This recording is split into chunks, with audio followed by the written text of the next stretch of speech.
What we have for you today is almost a story that you won't believe is true. And I want to just encourage you to stick with the story.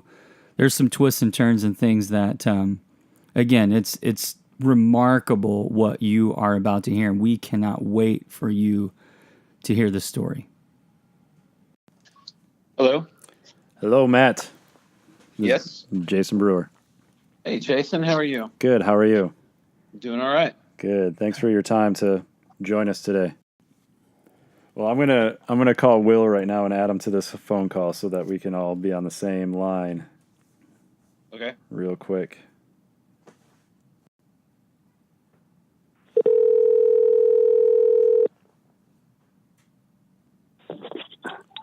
Hello? Is this Will?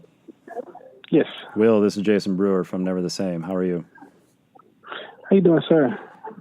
I'm on the line with Matt Lockett. Yes. You may have to merge there. Oh, merge call. Hey, Will, Jeff Eckert here. How you doing, sir? I'm so sorry. You're on the line with Matt Lockett. No, just kidding. Yeah. I Someone heard had to part do of it. that. I believe we're all on the same line right now. We got 4 people. Same line, but we are definitely not all on the same page. No, that's for sure. It's good. What's up, Will? What's up, man? How you doing, my friend? All right. All right. So, Will, just introduce yourself and tell us a little bit about your background and what you discovered about your past. I'm excited to be with you guys today and really kind of share with you just this incredible storyline that all of us are really a part of being birthed in this nation. What I realize is that Providence brought us all here. He birthed us into the family that we're in. He birthed us into the skin that we're in. He put us in the families, the households, the communities to be part of this enormous, huge plan that God has for our lives. And so, and for me, it starts with this, with the understanding I gained through this kettle pot in my family that came from, of all places, Lake Providence, Louisiana. And it was used by the slaves in my family. They use it for cooking. They use it for washing clothes.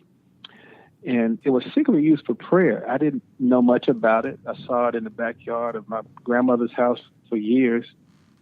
When I was 16 years old, she pulled me aside and she said, "Hey, see that pot in the backyard back there? Go get it. I want to share something with you." So this pot comes from slavery. And she started telling me a little bit of what I told you then. And I spent time with my father. And my father told me that his great-great-grandmother, Harriet Lockett, would tell him the story of how the slaves used that pot to pray for freedom. He would wash clothes in that pot with his feet. He would literally trump clothes. You know, they didn't have, of course, washing machines in those days. His feet were the agitators. So he would trump clothes in that pot, and his great-great-grandmother would tell him stories. It was story time for him. Whenever he did clothes with her, it was story time. And they would just reminisce. And she told him the story of how the slaves used that pot, not just for cooking, but not just for washing clothes, but they secretly used it for prayer. And so it turns out they were owned by a slave master there in Lake Providence, Louisiana, an overseer there on that plantation who would beat the slaves for just about any reason, and praying was one of them. And the irony back then is that they wanted slaves to be Christians because they knew that Christian slaves made better workers. But they would twist the gospel back then and pervert it and say that slaves be obedient to your masters if you want to go to heaven. They told slaves, if you stole chickens, whatever, if you stole watermelons or whatever, they considered all those different types of sins, and bad work was one of them. But for whatever reason, they knew that Christian slaves made better workers, and they really instilled that in them. But there's this legalistic thing about it is, if you really want to go to heaven, you better work hard, and that's how you're going to get to heaven. Because we know we're saved by grace through faith. It's a gift of God, not of works. It's a gift so they know what should boast. Ephesians 2:8-10. But it's easy to teach slaves that back then because it was against the law for slaves to read and write, and it was against the law for anybody to teach them how to read and write. And so the irony is that while they wanted them to be Christians, they didn't want them to pray because they felt like prayer would foster hope, and if they got hopeful, they run away. And so part of that problem was because of some of the insurrections that happened on some of the plantations early on. But they also felt like if they prayed, it would get hopeful. If they got hopeful, they run away. So this man would literally beat them on that plantation if he heard them praying. We had a story passed down in our family of this great uncle of ours who was literally beaten to death simply for going fishing without asking. And his back was just shredded after being whipped to death. So that's how cruel they were on this plantation. But in spite of the threat and because of their love for Jesus, they were Christians. They would sneak away and they would pray anyway. So what they would do is they'd go out into the barn with that old cast iron pot that my grandfather, my grandmother told me about. My father washed clothes in. They'd go out into that barn late at night and take that pot with them. They would go into a barn late at night to make sure that their prayer meeting wasn't seen or heard on the plantation. They'd take the pot in there with them, and then they would turn that pot upside down on the cabin floor of that barn, so it'd be turned upside down. They would take some rocks and prop it up so it'd be suspended off the ground about an inch or two. Now picture this. They would lay flat on the ground or prostrate themselves around that kettle and put their lips in between the opening between that ground that's being suspended by the rocks so that the kettle muffled their voices as they prayed through the night. And the story that was passed down with this pot is this, is that they didn't think they would see freedom in their time, so they prayed for the freedom of their children and the next generation. And so one day freedom comes as this young teenage girl in our family. She decides to keep that pot and that story in our family. Now, why would she do that? Well, she's probably thinking about all those who are dead and gone, who risked their lives to pray for her. She's probably thinking about all those who are too old to enjoy the freedom she's about to embrace. So she decides to keep that pot and that story and keep it in our family. So she passed the pot and the story down to Harriet Lockett. Harriet Lockett passed it on to her daughter, Noah Lockett. Noah Lockett gave birth to a son, whose name became William Ford Sr., who then passed it on to his son, who was William Ford Jr., who then gave the pot to me, William Ford III. After having that pot passed down in my family all those years, when I was 16, I always had a heart connection to it, but it wasn't until I heard a message about connecting with the unfinished business of those who have gone before us in the place of prayer that I began to understand Hebrews 11:39 and 40. And it just took on a whole new dimension for me. Hebrews 11:39 and 40 says, all these by faith, talk about the heroes of faith, they were approved for their faith, but they did not receive what was promised, so that apart from us, they wouldn't be made perfect without us. In other words, there's this whole company of people looking over the balcony of heaven saying, hey, y'all, don't mess this thing up, because God started something in us that he wants to complete exponentially through you. And Jesus said it best when he said, greater works than these are you going to do because I'm going to the Father. So he'll start something in one generation, complete it exponentially to future generations. And something hit me when I got that understanding. I realized, man, to whom much is given, much is required. And it was about the time of my life where I really began to get a deep heart and deep burden for revival in America. I began to understand the heart that God had given me for intercession, the heart he had given me for spiritual awakening. And I realized it was part of my spiritual DNA from my family line. Everybody talks about generational curses being passed down in families, but man, generational blessings are way more powerful. And that was always part of my DNA, and I had no idea up until that point that it was due to this rich legacy of secret prayer and fasting that was connected to this family that I've been born into.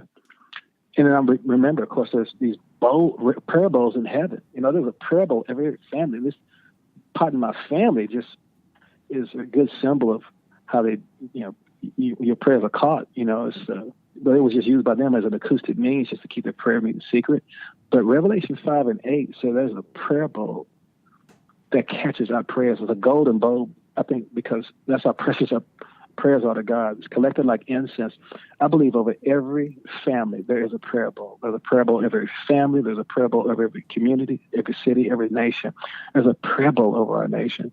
And so I think that it's incumbent upon this generation right now to resource the prayer bowls of heaven And it wasn't just black Christian slaves praying like that back then. There were these white Christian abolitionists who knew that if any person who was a slave was a Christian, they knew that person was their brother. These folks laid their lives down for each other. Many of them had their houses burned. They were shot and they were lynched because they chose to suffer with the people of God like Moses rather than compromise and wink at slavery. And so when I began to see how these folks were willing to risk their lives for their black Christian slave brothers, when they didn't have to, they put their privilege at risk to see other people set free and flourish, and to the point of laying down their lives. I realized they had a deeper dimension and understanding of the spiritual dynamic of what the blood of Jesus actually does. That's why I love to tell people, see, if my ancestors had been Muslims or Buddhists, I'd have no connection to that part of its history. But because they were Christians, not only those my ancestors and forefathers, listen, they're yours too. In other words, I'm just as much a spiritual son of Jonathan Edwards and Charles Finney as you are Martin Luther King and William Seymour or Charles Mason, all these great black revivalists. Listen, when we come together in that kind of unity and agreement, something powerful happens in our spiritual connection. So all this took on a whole deeper meaning for me. The whole thing about prayer, intersection, connecting with the prayers of those who've gone before us, but more importantly, taking a look at unfinished business and using what I learned from the past, not as just for inspiration, but as starting blocks to carry revival forward for future generations and to see that unanswered prayer, John 17, with Jesus coming to fruition. So that's really what it's meant to me. So once I began to get that understanding about that dynamic of prayer and how it was the prayers of this godly remnant of people back during that time period of white Christian abolitionists and black Christian slaves, it was their prayers that birthed the first and the second Great Awakening. And had it not been for those revivals, slavery would have never ended in this nation. There was this Supreme Court law back then, which everyone thought was settled law, and it would never change. It's called Dred Scott. And Dred Scott basically said that slaves had no rights in the courtroom. But because of revival, the hearts of people in America were so radically transformed that law got broken in the hearts of people in this nation. And eventually, Dred Scott just had no meaning. It lost all meaning and lost all power because the revival changed hearts, and then the Civil War changed the landscape of the whole nation. And so that's what I'm daring to believe, that the same God who broke the power of Dred Scott, listen, he can break the power of Roe v. Wade. He can put it into, human trafficking, sex slavery. He can shut down systemic poverty. He can put it into mass incarceration. He can bring a shift in major areas that we've always given up on. Listen, he's just looking for a group of people who will drop their agendas, come together and believe. And he really began to show me about during that time period, around 2001, when I started this prayer journey years ago, going throughout New England and the Northeast. I was beginning the prayer journey. The Lord reminded me of this 40-day fast that I went on where I prayer walked my neighborhood. And I was going throughout these different parts of the nation, and God started showing me, just really breaking my heart over the disconnects between the settlers and the Native Americans and the other racial tension that was going on, the African slave and everything else. And the Lord said this to me. He said, William, you walk me through your neighborhood. Now I'm walking you through my neighborhood, and I'm sharing with you my heart for this nation. And then the Lord said this to him. He said, William, if I heard the silent whispers of slaves underneath kettle pots, how much more so do I hear the silent screams of babies being aborted in this nation? And it wrecked me. And I realized for the first time, and it'll take a longer conversation to get into it, I just saw the connection between the race issue and abortion, classism and racism in ways I'd never seen before. And the more you study out the genesis of a lot of the institutions that have perpetuated the proliferation of population control, eugenics, Margaret Sanger, Planned Parenthood, some of those things, you start looking at that, you realize just the racist underpinnings that were part of that whole agenda. And so without going to see that, it's like, well, let's put it like this. Here's what the Lord has been showing me, is that basically, when the people that we cannot see become optional, inevitably, the people that we can see will become marginal. And The same guy who wept over Tamir Rice and Philando Castile is the same guy who wept over the shedding innocent blood of the 5 police officers that were killed in Dallas.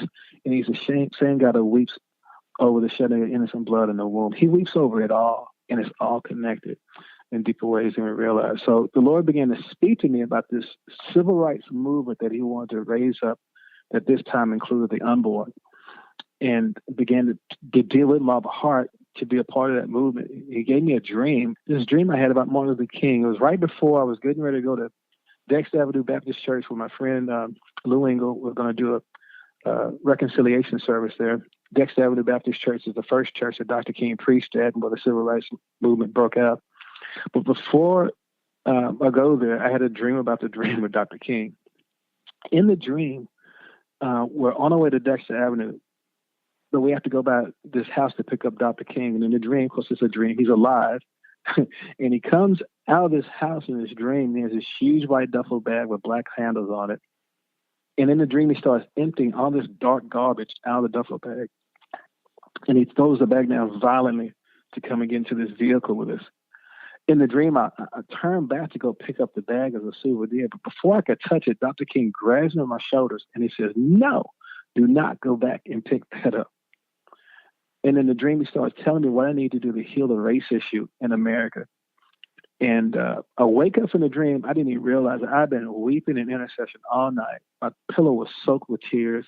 I shared the dream with my friend Lou Engle. He began to weep. We didn't even know what the interpretation was. We began to pray and ask God for the interpretation. All of a sudden, the Lord reminded me of that white bag with the black handles. And I realized that white bag represented my white baggage.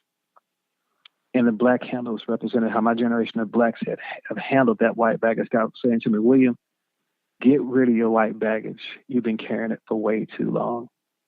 He was saying to me, get rid of your bitterness, get rid of your resentment, get rid of your guilt manipulation, get rid of any unforgiveness, get rid of your white baggage so we can all get in a new vehicle that can bring revival and justice to everybody. Because only a united church can heal a divided nation. And, I'll share this dream. And one of the things I always share when I shared it is one thing to everybody. What color is your baggage? Whatever it is, whatever it looks like, get rid of it because we need each other, because only a united church can heal a divided nation right now. So after I shared that at the service, it's a powerful time, as you can probably imagine.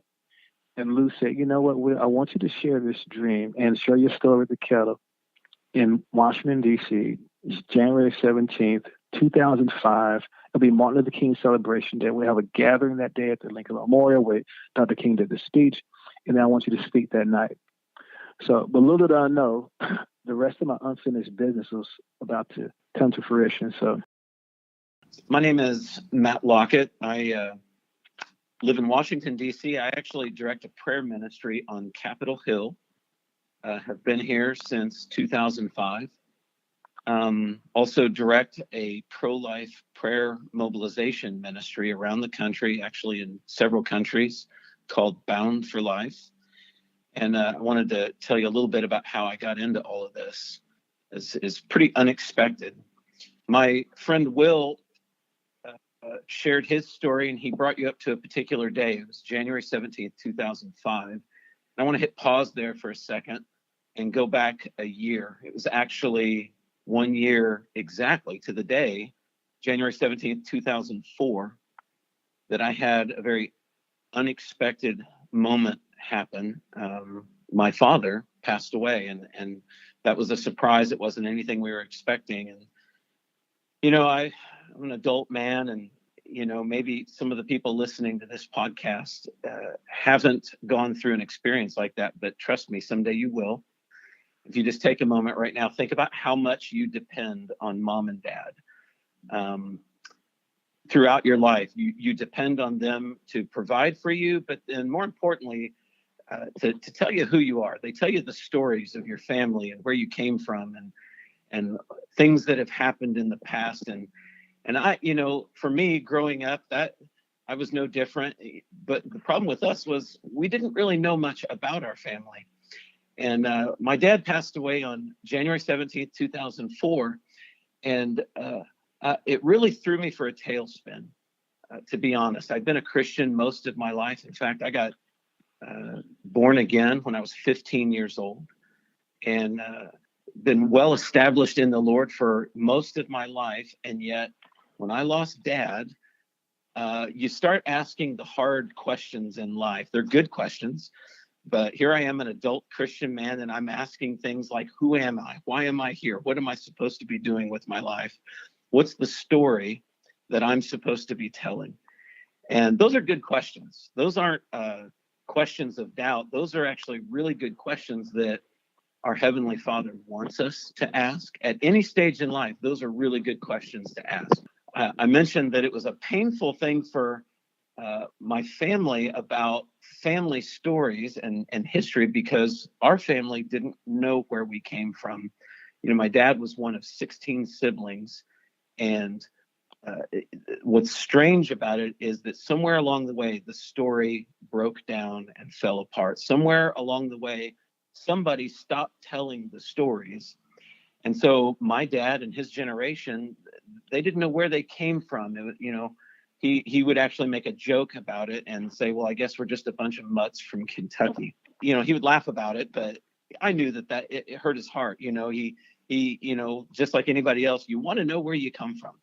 You know, there's something about discovering your roots. It can bring important meaning to your life. It helps frame your life in a way that you find meaning. And I think that's an important thing to think about for a moment, is that, you know, because we're Christians, we believe that our lives have meaning.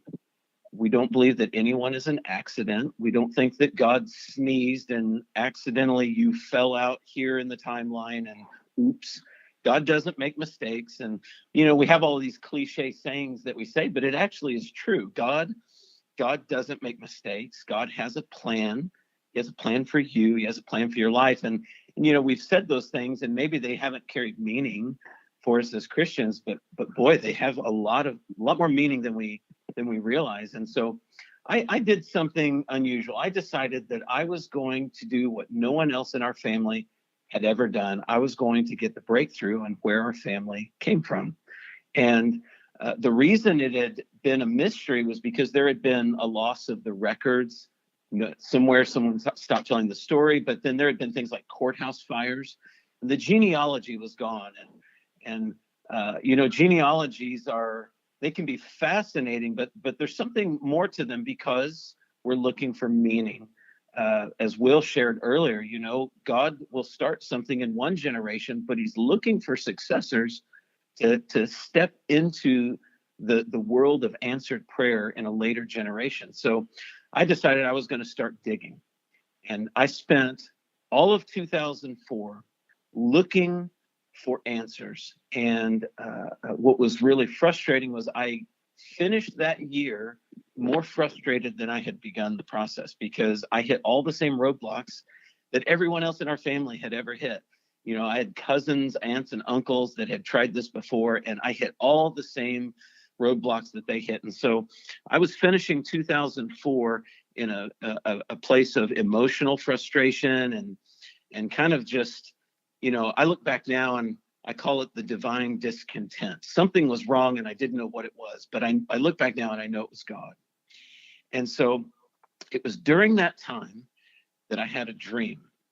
And I know my friend Will, he talked a little bit about dreams. It's kind of a funny thing sometimes, you know, you bring this up even with Christians, and sometimes people look at you out the corner of their eye a little bit like, you know, what are you talking about? But, you know, I read my Bible and I see that it's very clear there are times when God will give messages and he will lead believers with dreams. We see that throughout the Bible. We see it in the New Testament with the apostles.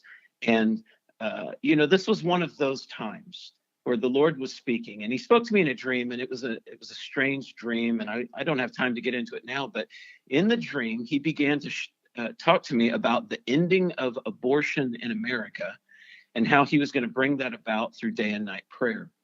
Now, I know that was from God and it wasn't from me, because I'm sad to say it, but I didn't know anything about abortion. It wasn't something that was important to me. I was content to let other people worry about that as a social issue. And honestly, other things were highlighted to me. There were other things that were important, but in the dream, God began to reveal to me how this was important to him. And so just because it wasn't important to me does not mean that it wasn't important to him. And so he began to invite me into his heart about his dreams in the womb. And I like to talk to young people and say it this way, is that somewhere in the past, God had a dream, and then he wrapped flesh and bone around it, and you are that dream. You are actually the manifestation of a dream that God had. That is the life that you're living right now. And so he was inviting me into that, and but I didn't know anything about it, and I'm sad to say I didn't know anything about prayer. I can't say I didn't know anything, but I didn't know very much. And I definitely wasn't accustomed to what I saw in the dream, which was an army of young people all praying like with passion and intensity, and they were contending in prayer for the end of this great injustice in America. And so I didn't know what to do with that. But in the dream, there was a man named Lou Engle. And what's fascinating about that is I didn't know who Lou Engle was. And so this dream kind of grabbed me. We say it this way. We read this in a book that's really precious to us, a book called Dream, a book by a man named Mark Rutland. He talks about Joseph in the Old Testament, the great dreamer, the man, right? The guy with the coat of many colors. But he's talking about him, and he says that Joseph had a dream, but the dream had Joseph. And I love that kind of language, that God can give us a vision for our lives, and you can say, I had a dream, but something else is getting us in the process. And this was one of those kinds of dreams. And so I set out to kind of follow this dream, to try to figure out, what God might be saying to me, where this was leading. And took a little bit of research, but I found out there was a real guy named Lou Engle, and he was doing this stuff in prayer. And through a friend of a friend, I ended up getting a phone number of somebody that worked with him. And I called him, and I shared my dream with him over the phone, and they said, this is fascinating. You've just dreamt exactly what the Lord is sending us to do. We're going to Washington, D.C. with an army of young people to pray for the ending of abortion.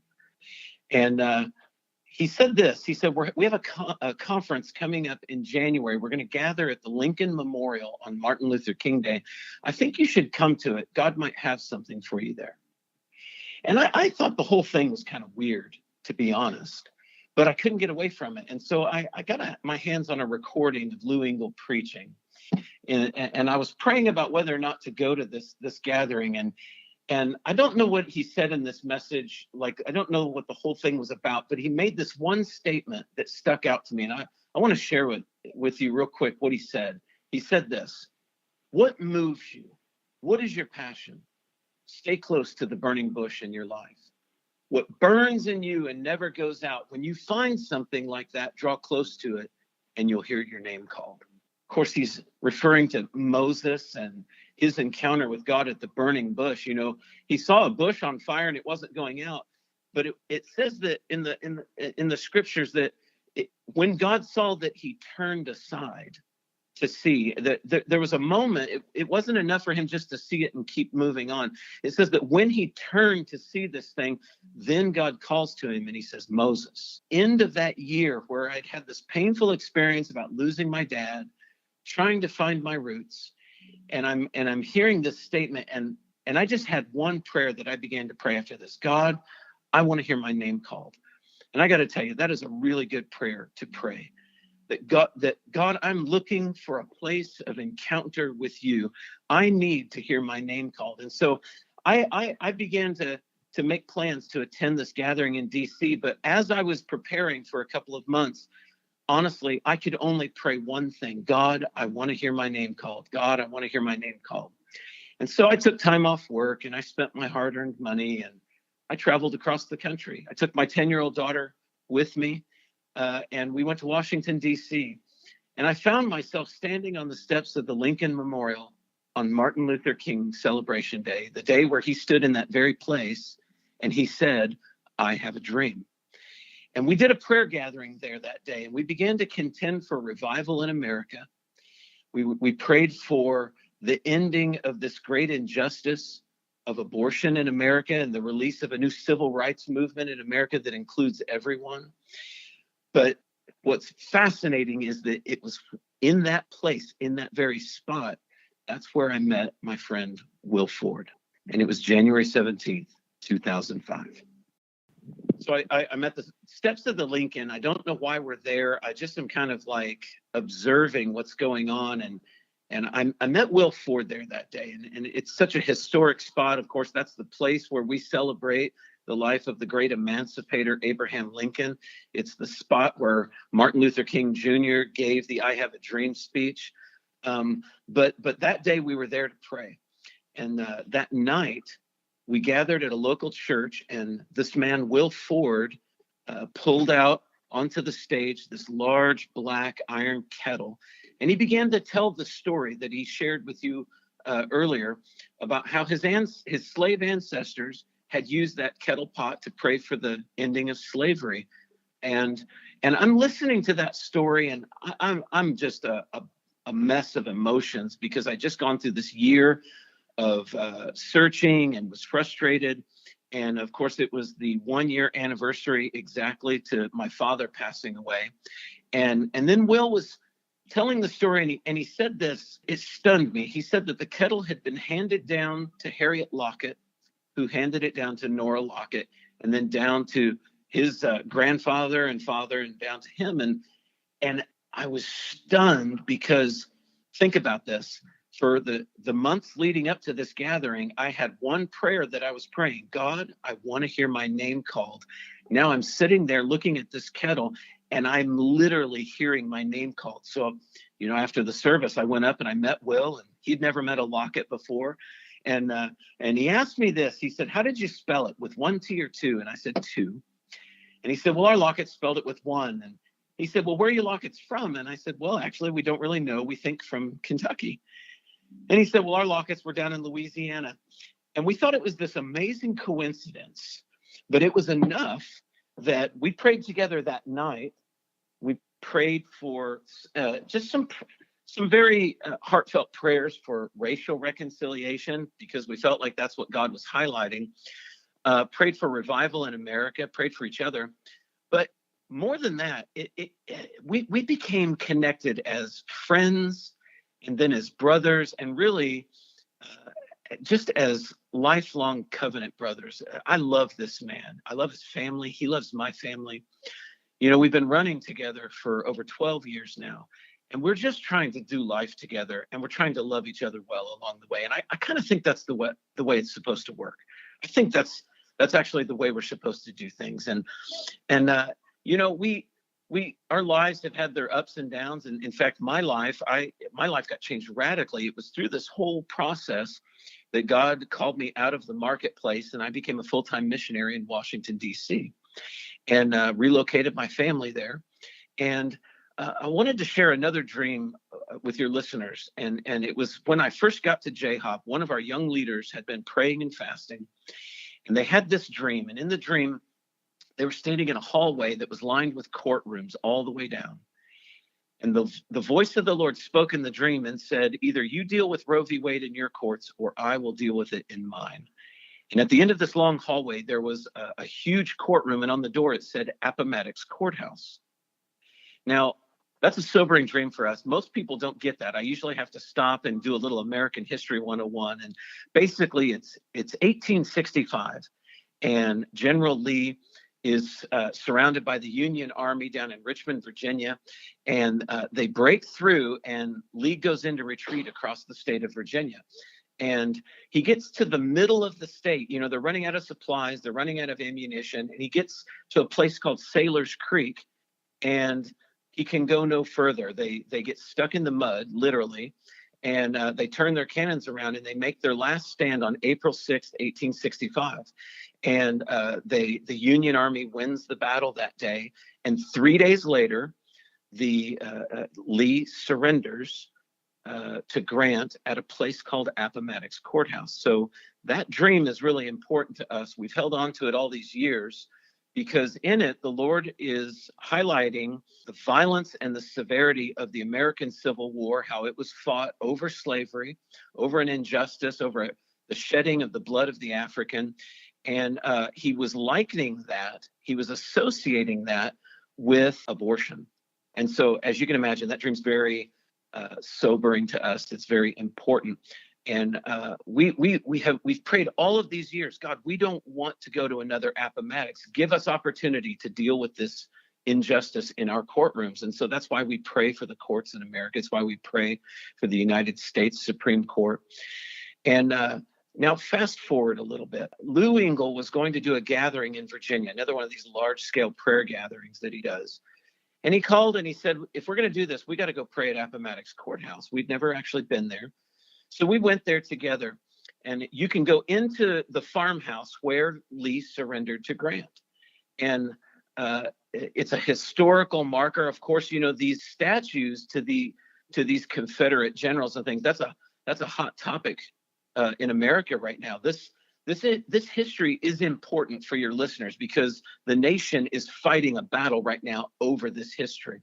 And so we went into that farmhouse and we prayed. And then as we left, we went into the little visitor center that was there. And Lou and I found ourselves standing at a bookcase side by side.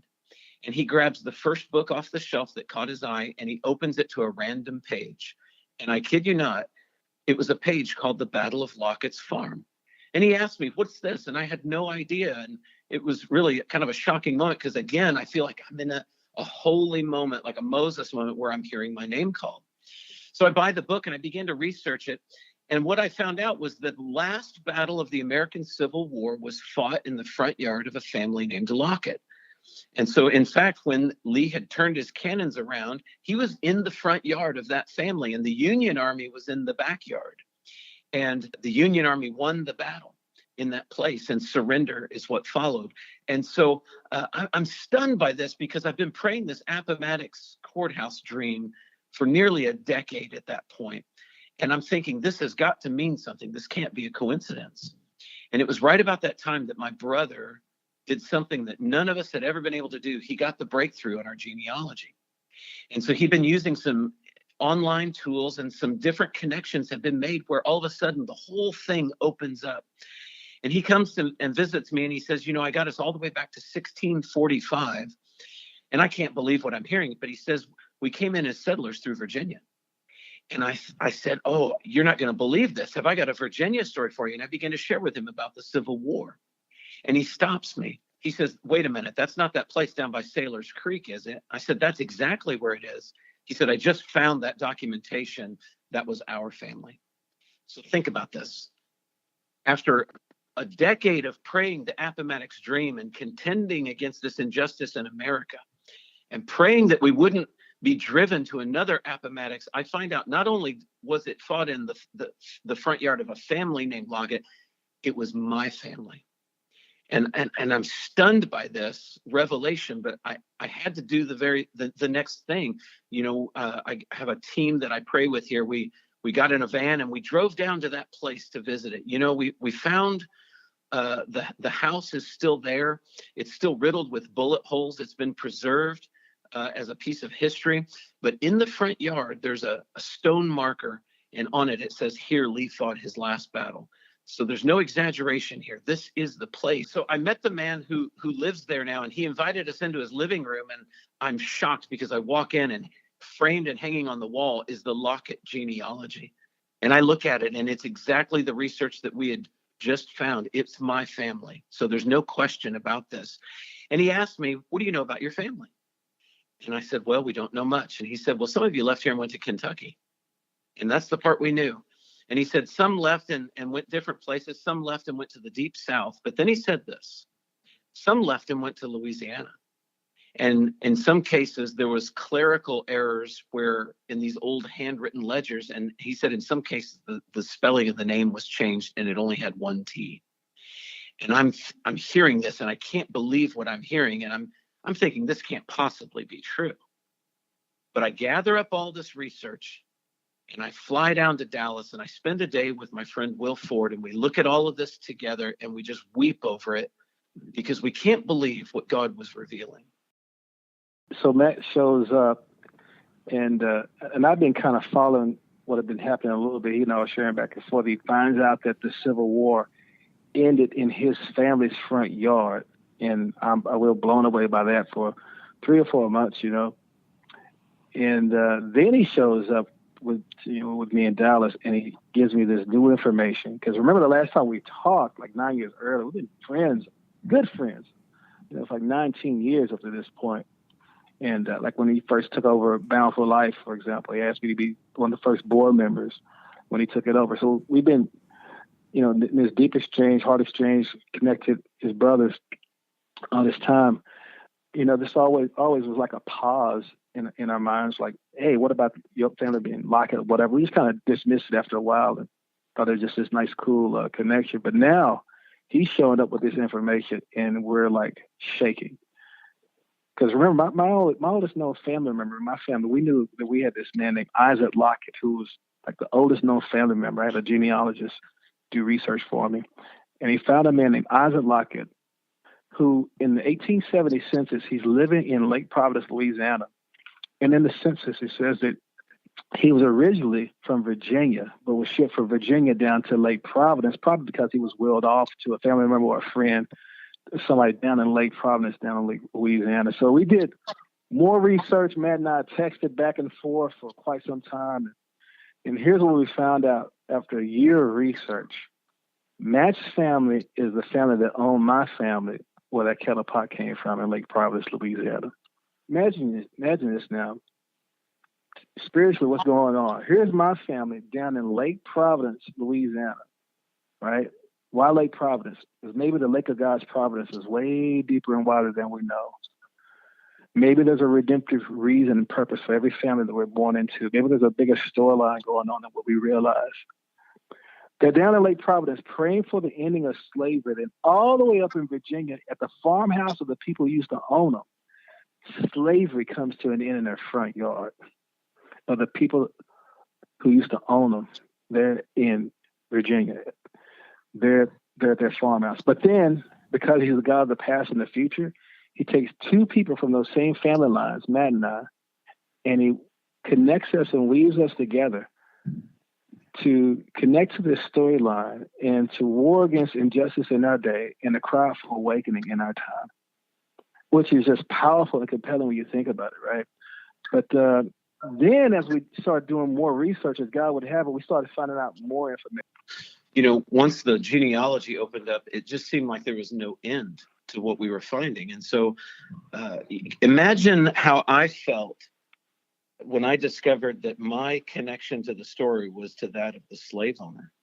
That was a painful thing to find that out. And you could talk to most people in America, to be honest, and they would find something similar to that. But particularly for Will and I, and what we have been praying for, that was difficult to find that out. But I began to dig a little bit deeper, and I found out that if you go back even further in the family line, you find a man named Daniel Lockett. And what I discovered in the history of Virginia is that revival came during the Revolution. So it's 1779, and America is at war for independence, but revival comes to the middle of Virginia. And I was reading an old history book, and I discovered that when the revival came, that there was several men that were swept into the revival, but then became itinerant ministers. At that time, the Methodists were expanding all over the Mid-Atlantic region and in New England and in the South. And they had preachers called circuit riders. And one of my ancestors, Daniel Lockett, became a circuit rider. Well, that was very interesting to me, because what you find out when you look at the history of the circuit riders is that they weren't just preaching salvation. They had something else unique in their saddlebags. They were the frontier preachers carrying the gospel to the unreached in this nation, the ones who had come as colonists and settlers. And they would have their Bibles and hymnals, but they had another thing called a manumission form. And it's a legal document that would allow people to set their slaves free. And so the Methodists, and particularly the circuit riders, they were staunch abolitionists, meaning that they were preachers who believed in the ending of the injustice of slavery. And so they would preach, but then they would also extend the invitation to set the slaves free as well. And what you find when you study history is that everywhere Methodism spread in the nation, the population of freed slaves literally exploded. So there was no question that they were carrying this message in the most effective way. And so I was stunned when I discovered that it was painful to know about the slave owners in my family, but I've got something else of a redemptive root that I've laid a hold of. And that's the root that I'm tapping into. Those are the prayer bowls that I'm resourcing in America. Is I have ancestors who were abolitionists. They were contending against injustice in their day. And I believe that there's yet a fulfillment of it in our day. Yeah, and that is so powerful, because when you think about it, there's in everybody's family, you have what the Bible calls generational curses and generational blessings. And what they represent is everybody's little favorite word now, narratives. They represent these dominating narratives over families, like the family that has alcoholic after alcoholic after alcoholic, or the family that has divorce after divorce, or those bad generational narratives. But then you also have the families that have the generational blessings of this person's a preacher and that person's a preacher, and then just morality and godliness being released from generation to generation, and blessing and prosperity being released over and over again. And families are these dominating themes, and in everybody's family you have these dominating storylines like that. Like in my family, I have family members who've done things that they regret and they're in prison.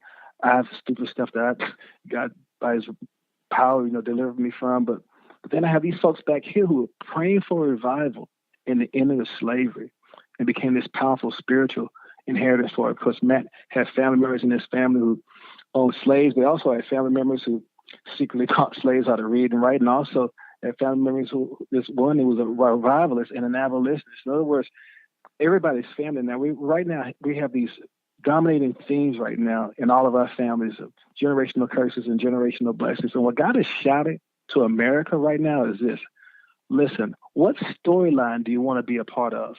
The healing or the hurt, the blessing or the curse? What storyline, America, do you want to be a part of? Now, mind you, this is happening to two guys, Matt and I, who were led to the Lincoln Memorial because of dreams that we've had. I was led there because of a dream that I had. Matt was led there because of a dream that he had, to the place where Dr. King said in his I Have a Dream speech, I have a dream that one day the sons of former slaves and the sons of former slave owners to sit down together at the table of brotherhood. And we met on MLK Celebration Day at the Lincoln Memorial. Think about it. Maybe the dream wasn't poetry. Maybe it was prophecy. Maybe there's something that the King of Kings, God's Son, prayed in John 17 that God is bringing into fulfillment right now that we're not even realizing. And he said, what? Father, I pray that they will be one so that the glory could come, so that the world would believe. Listen, there's a bigger storyline going on than all the hurt and the pain and everything else that's going on right now in this nation. God is working out His meta-narrative. There's something bigger going on right now. And there's a bigger storyline going on than all the hurt and the pain that we're seeing. Matter of fact, even with our story, it even gets bigger than that. Matt, share with them about Lucy. Yeah. I'll give you a good example of choosing a different storyline, a redemptive storyline. It was illegal for slaves to learn how to read and write before the end of the Civil War, but guess what? It was still pretty unpopular after the Civil War. And so there were slaves that would still, in secret, try to learn to read and write, but they would do it secretly because they still believed that there would be consequences. And so that was happening there at the Lockett farm. And one night, Lucy Lockett walked in and caught a former slave trying to teach her son how to read and write. Instead of there being consequences, in that moment, Lucy does something unexpected. She said, no, what you're doing is wise.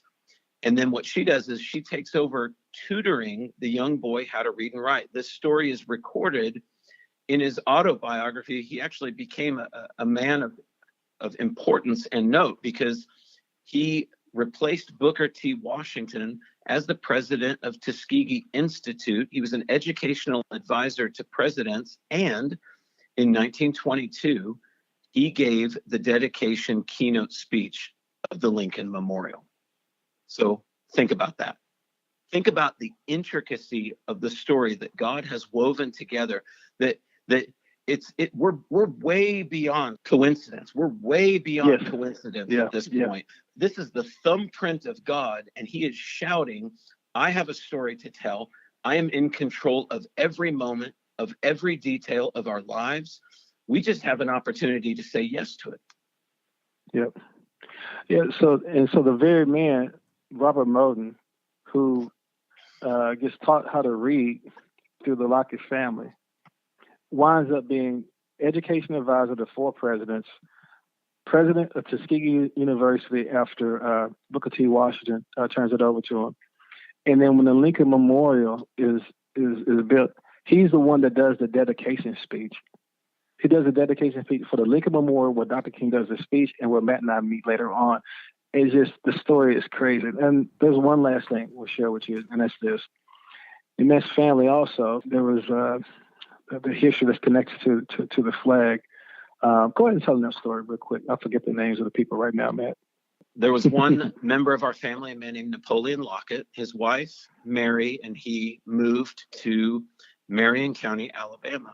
And they were pretty well-to-do socialite status kind of people. I think we found that they had 126 slaves down there. And, they were very influential people. And when the Civil War broke out, Mary decided that she didn't think it was right that the Confederacy didn't have a flag of its own. And so she commissions the design of the original Confederate flag called the Stars and Bars. She gets together. In one historical account, it says she gathered with her friends in their home and they sewed it together. And then she took it to Montgomery and she presented it to the Confederate President, Jefferson Davis. And they ran that flag up on the flagpole at the White House of the Confederacy. And in fact, there's an oil painting of Mary Lockett in the White House still today, commemorating her contribution.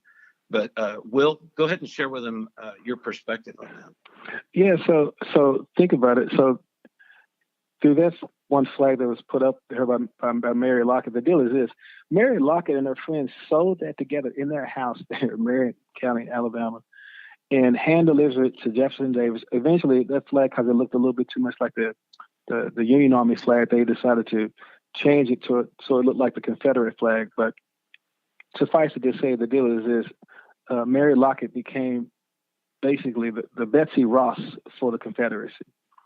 So the Lockett family were also responsible for the Confederate flag, the flag of rebellion, being raised up over the nation. But isn't it interesting, isn't it powerful that through the same family where the flag of rebellion was raised up in the nation, listen, the flag of surrender went up in their front yard there in Virginia. And I think that's where we are right now in this nation. God is looking for another great surrender. He wants us to surrender all of our baggage of unforgiveness. He wants us to surrender our souvenirs that we've been hanging on to of hatred and bitterness and division.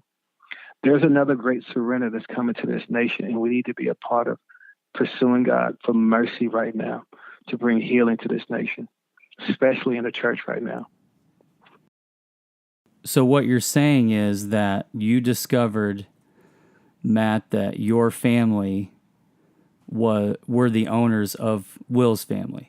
You almost don't think that it could possibly be true, but at this point in the story, I mean, should we be doubting any of these details? God's handprint has been all over it.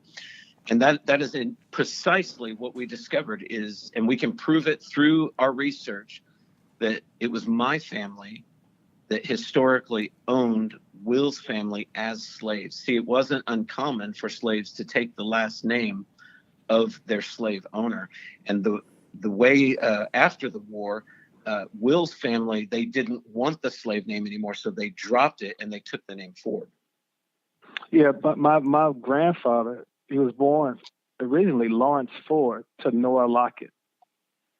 And his grandmother, Harriet Lockett, was the one who his great-grandmother, Harriet Lockett, is the one who would tell the story of the kettle as he washed clothes in it. But when my grandfather was born, he was born Lawrence Lockett but they didn't want him to have a slave name. So they had a friend of theirs named William and another one named Ford. So they named him William Lawrence Ford, so he wouldn't have the slave name of Lockett any longer. So that's where the Ford shifted in our family. Well, I have a question that's probably not part of your story, but because of what's happening to the Confederate flag and the destruction of history. And what is your take on all of this, knowing the connection, I mean, for both of you guys, the connection to the Confederacy, and then... Will's got a good perspective on that. Okay, great. Yeah, well, my perspective on the Confederacy, well, you have some of these memorials. Memorials matter. Why? Because they carry forth and they help shape culture. And it's the one way that you're able to pass down meaning and language and history to succeeding generations. So memorials, they are important. However, they need to be put in context, and they need to be the fullness of the meaning needs to be there as well. For example, a lot of the memorials that were put up in the South were put up 60, sometimes even 100 years after the Civil War was over. They weren't even up around during that time period. And here is the genesis for a lot of that. There was a movie done around 1917, released in 1917, called The Birth of a Nation. The Birth of a Nation. And it's a silent film done by D.W. Griffith. And D.W. Griffith was kind of a Ku Klux Klan sympathizer. The Ku Klux Klan was really almost dormant during that time period, was non-existent. And he does this silent film, which premiered at the White House. It was the first movie to premiere at the White House. And so this movie gets premiered at the White House. And Woodrow Wilson, who was the president at the time, most people say he didn't even see the movie. But what happens is, because he was friends with the producers, he said, you know what? This is the kind of movie that we need to reconnect us back to our American heritage. And he gives us this glowing endorsement without really seeing it.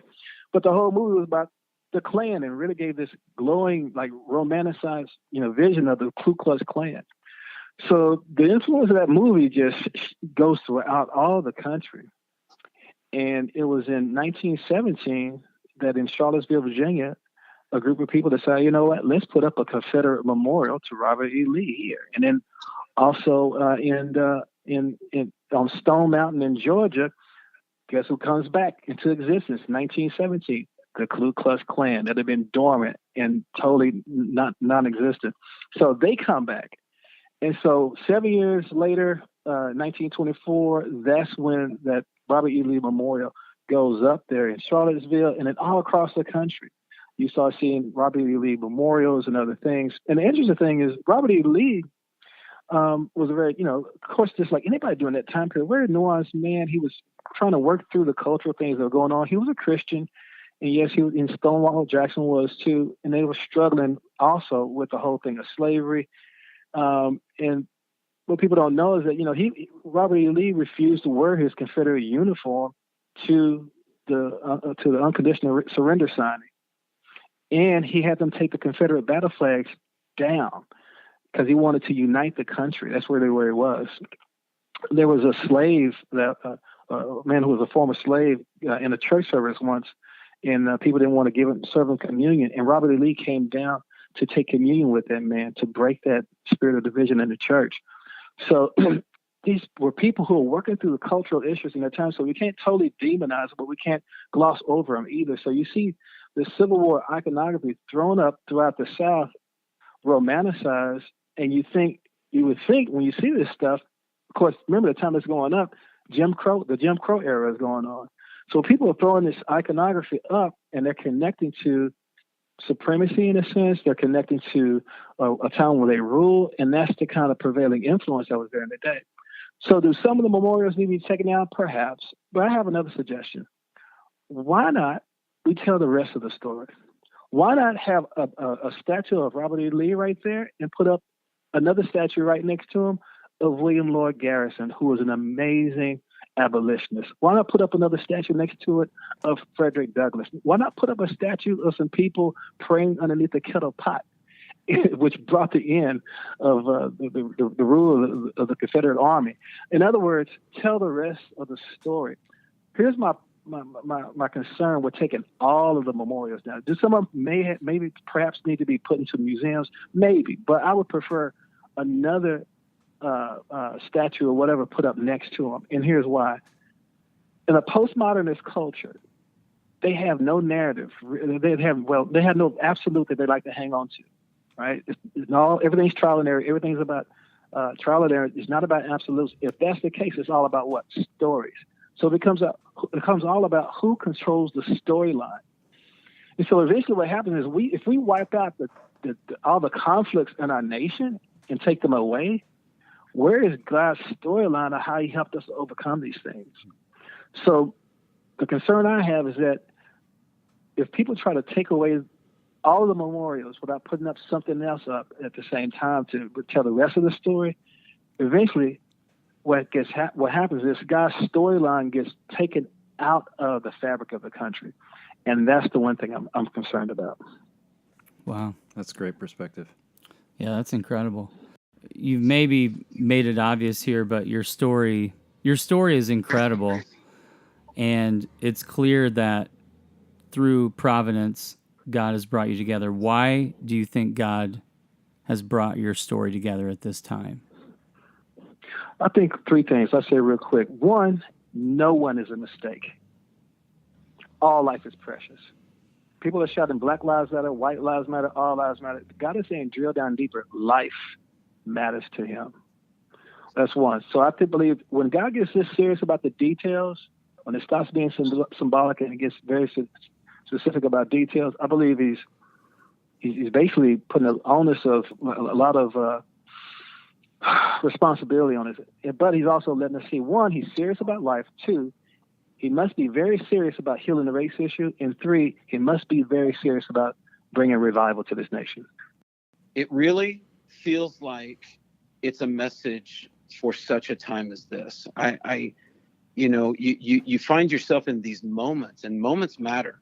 This is an idea that I've really come to realize, is that moments in God matter. And we, our lives are made up from moment to moment, and God can break in and anything can change. A person's life can change in a moment. And I see what's happening right now is the nation is just colliding, and it just seems like they're on this collision course with conflict. But right now, God is releasing an alternative ending. He's releasing a story, and I feel so humbled by it. Will, I know, does as well. And we feel like it's for such a time as this that God would be revealing himself in the storyline of this nation, in the storyline of our lives. And it's an alternate ending to one that ends in bloodshed and conflict. It's actually one that ends in revival. It ends in unity, and it ends in a manifestation of John 17. With your story, with your relationship, and with the message that God's given you, can you speak to the climate of race relations today? Yeah, I tweeted something the other day when I was just looking at what's happening with the protests that's happening in the NFL and people taking a knee but just the visceral reactions and responses to that all around. But more important, just how the church has even responded to it, and really is the whole thing is grievous to me. And what I said was this, with all of the threat of what's happening with North Korea and being on the threat of World War III, I'm more concerned about not the new Third World War. I'm concerned about the new Civil War. And basically, we've seen the enemy, and he is us. And I've never seen the nation more divided. But at the same time, because of the story that God put Matt and I in, think about it. We didn't start finding this out until 2013. What happened in 2013? Trayvon Martin, that whole case.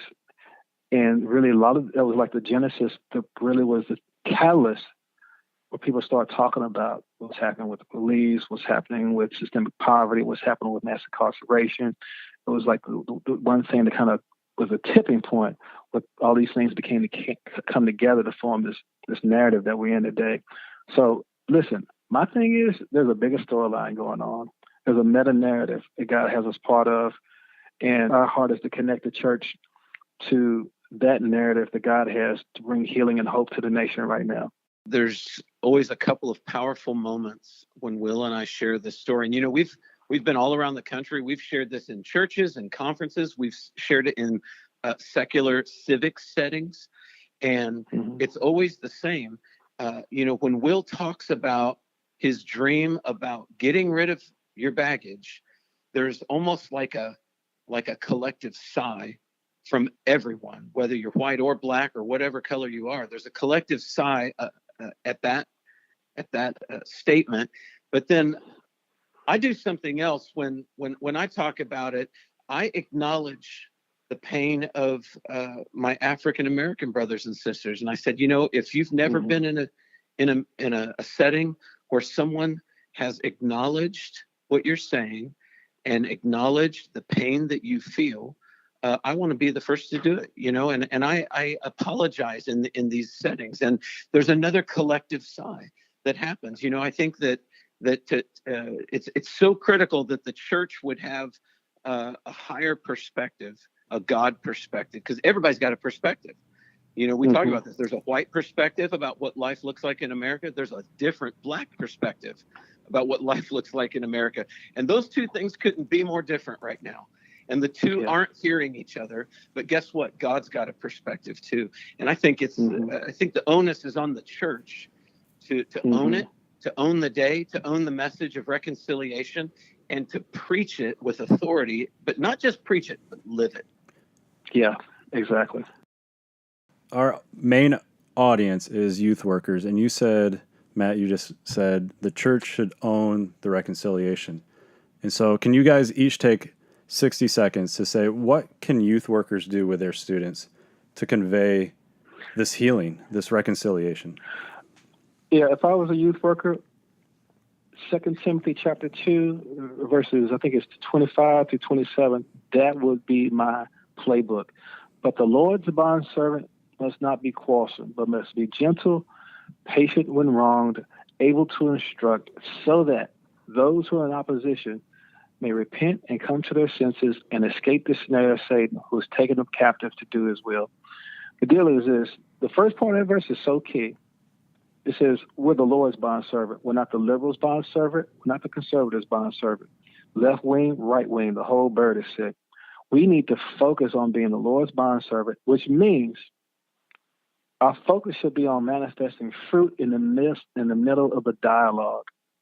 And that's where we're losing people. We are getting in these dialogues and we're reacting and responding the way the world does. We're responding with visceral, angry comments on Twitter, Facebook, and everything else. We're shouting back at people, whatever, in all caps, different things or whatever, or just getting in heated conversations and getting into these fight and flight moments, when really we should be the ones carrying peace. We should be the ones who are encouraging people to listen. We should be the ones who are helping people to understand, and now they're get more understanding. So what's more important is not how we win arguments right now. What's more important is how we bear fruit. And if we bear fruit the right way and people start tasting and seeing that the Lord is good, we'll all get a better understanding. But at the same time, people will taste and see that the Lord is good at the same time too. In other words, there's a better way to go about having these discourses, and it's up to the believer, regardless of where you are on the fence of these things, how we conduct ourselves in the midst of the discourse is key. I can't tell you that some of the ugly, nasty, visceral things I've seen believers say on my Facebook page, social media pages, and I'm like, good night, this person is saying this and they're cussing or whatever, and I go to their Facebook page, and they have halos, they have angels, they have crosses all over their profile. Like, this person calls themselves a believer, but they're responding the way the world does. And a lost and dying world is watching. I know they are, because they're private messaging me, and they're saying, oh, sir, I'm so sorry for how nasty and ugly that person responded to you, but that's the reason why I'm no longer part of the church any longer. How we are reacting and responding to this situation right now could drive a bigger wedge between us and everybody else than the real issue itself. Let me add something here. Just you had asked what youth workers, how they can find application and do something about this. I mentioned earlier that when Lee turned around his cannons in the front yard, the Union Army was in the backyard. And one historical account I read said this. It said, as you can see, the only thing that stood between the two armies was the Lockett house. And that's been such a powerful picture for me, because I see that everything we're talking about, it is a picture of intercession. It's a picture of being willing to get in between the two brothers that are trying to rip each other to shreds. And the book said this. It said that at the end of the day, when the battle was over, that house became a hospital for both sides, and the floorboards were stained with the blood of both North and South. It is a picture of intercession. And I feel like for youth workers in particular, you have such an opportunity to embrace this message of intercession and to own this day right now, because I believe that you're working with a generation that is pre-programmed for justice. I believe that the empathy of God is literally stamped on their spiritual DNA. And so there's such an opportunity for youth workers right now to mobilize young people with a perspective to be in that house. And not taking a side. And you see it. They're so natural to do it. The problem, though, is that as a youth worker, more than likely your youth group represents one particular neighborhood or one particular school. And so, many youth workers won't find a lot of diversity in their youth groups and in their youth ministries. So here's what I just want to make a suggestion. I think this is what has to happen, is you have to have exposure to someone else's point of view. I'm not talking about getting together and griping and complaining about your pet issues. I think what we have to do is get in that house of prayer. And this is why it's so important right now. What if youth leaders and youth workers started setting up prayer meetings that intentionally put a racial mix together? See, everybody's got a bias and a point of view, but I've learned this over the years, is you really learn a lot about somebody else when you pray with them. I think that's exactly right. I think prayer meetings are a gift from God, because you get your focus off yourself, and ideally you're getting your focus on the heart of God. And what if youth workers started intentionally reaching across the city, reaching across to other schools that they don't have kids in, and start holding prayer meetings, like corporate prayer meetings, where we intentionally create the racial mix that I believe reflects the family of God. Yeah. I mean, think about it, Matt. I began praying, God, whatever came of that family that owned my family?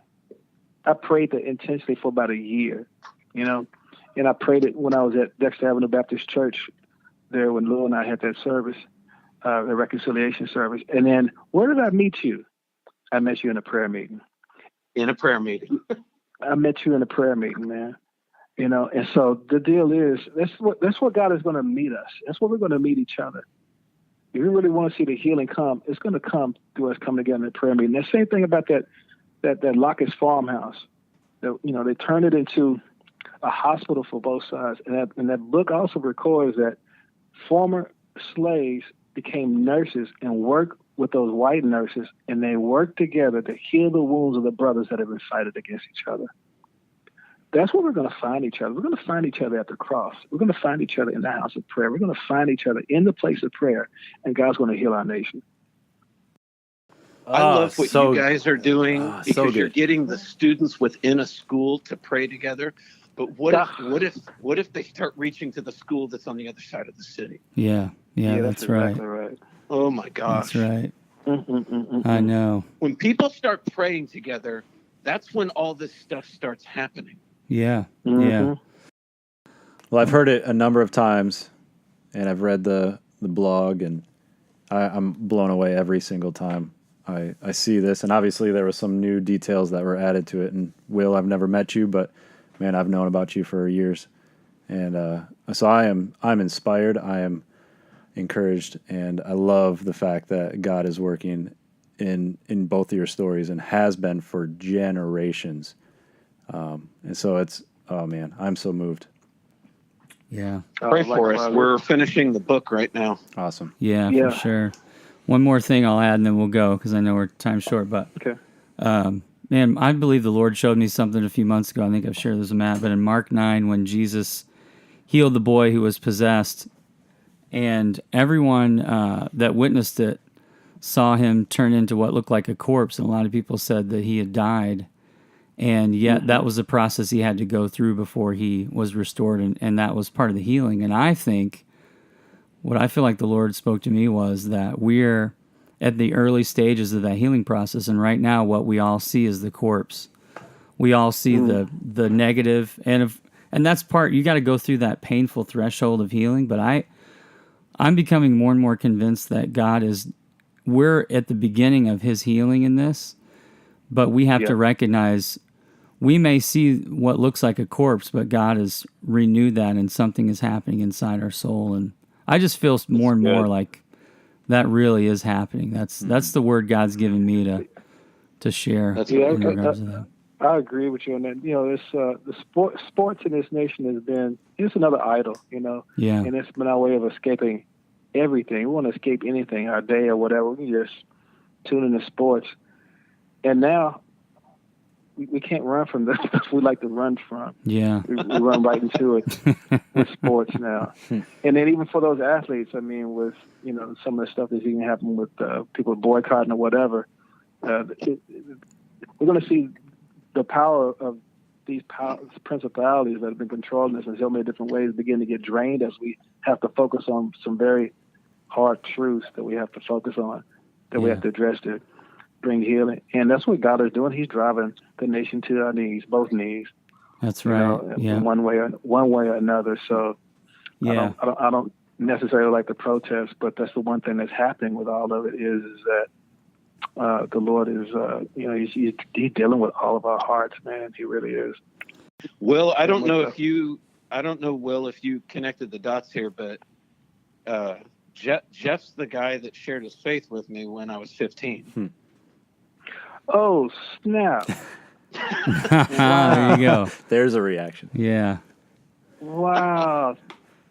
Man, thank you so much. You got me all messed up now. Right at the end, right? Yeah, we've been best friends Jeff since and I about have 7th known grade. each other since 2nd grade. Yep. Oh, man. God, his dad was my first pastor. His dad baptized me. Yeah. Wow, man, come on. Yeah, we go way back. It runs deep between the two of us, that's for sure. Wow. Well, we were definitely honored to hear your story and have you spend so much time with us and share it in such detail. Thank you, guys. Well, Matt's worried about you guys, so I appreciate you. And now I know the rest of the story, so that makes so much sense. But thank you so much for the honor. Yeah. And appreciate what y'all are doing. Yeah, likewise. Well, thanks, guys. Keep fighting the good fight. All right. Bless you guys. Talk to you later. See you guys. Bye-bye. Bye. Bye.